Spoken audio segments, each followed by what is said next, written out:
জাগমান ওই পাশে মতো বলেন কাজ করেছে উত্তর পাশে ওই প্রজেক্টটা সৈয়দ মামা সরকারিতে 9 জন শেয়ার হোল্ডার নিচ্ছে এবং উনি ব্যক্তিগতভাবে একজন সর্বমোট 3 লক্ষ টাকা উনি শেয়ার কালেকশন করে ওই প্রজেক্টের উপর চাষ করতেছে ওইখান তো সে ওখান থেকে বেনিফিট দিচ্ছে এবং এই প্রজেক্টের সম্পূর্ণ দখল এখন তার নিয়ন্ত্রণে আছে কিছু বলবে এবং উনি কোথায় টাকা পয়সা খরচ করছে উনি কাউকে হিসাবও দিচ্ছে না তো আমরা হিসাব একাধিকবার চাইছি উনি আর এই যে কথাবার্তা বলে একটা পর্যায়ে আমি এখান থেকে সরে আসছি আর এই টাকা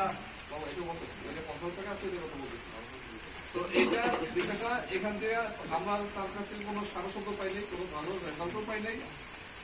গত কিছুদিন আগে সরকার বাড়িতে 4-5 জন লোক ওনারা বসছিল বসার পরে রাতে আমাকে এখান থেকে তারা ফোন দিচ্ছে ওখানে ছিল হারুন সরকার ছিল রাসেল ছিল কাজল মামা ছিল আলবত মামা ছিল এরা 4-5 জন লোক বসছিল আর এখানে সুন্দরবন মামা ছিল তারা আমার ফোন দিল টাকা রিসিভ করবো কিনা তখন আমি বললাম যে কত টাকা দিচ্ছ বলে 1 লাখ টাকা আমি টাকা প্র্যাকটিস রিসিভ করবেন টাকার কথা ছিল যে সুযোগ গ্রামের লোকজনের সকলের উপস্থিত উনি 12 লাখ টাকার বাকি টাকা সম্পূর্ণ পরিশোধ করবেন এখন টাকাটা আপনার দিচ্ছেন কেন তো পরে আমি এটার তাদেরকে আমি বলছি টাকার পর আমি কিছু জানি না আর আমি আগে আপনাদেরকে বলছি সুযোগ গ্রামের ফিসাদের 10টা টাকা আমি আমাদের খাবো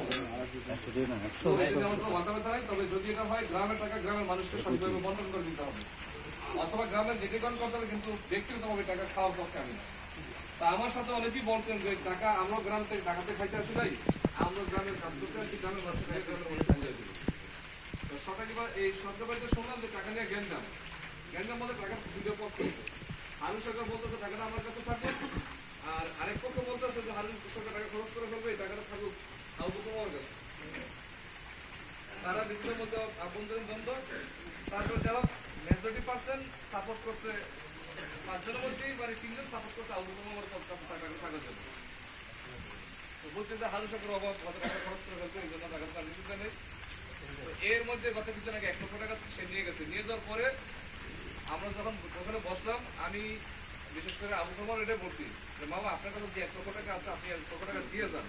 তা না হলে গ্রামের মানুষ দুদিন পরে বলবে যে টাকাটা আপনি অস্ট্রেলিয়া চলে গেছেন আপনি বদল করে দিয়ে না টাকাটা কেন ফিরে যান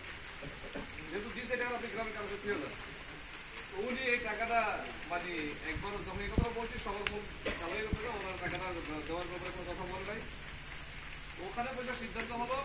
যে আমরা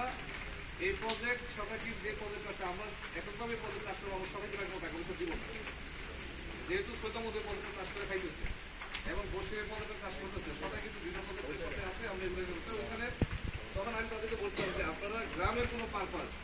গ্রামে বসে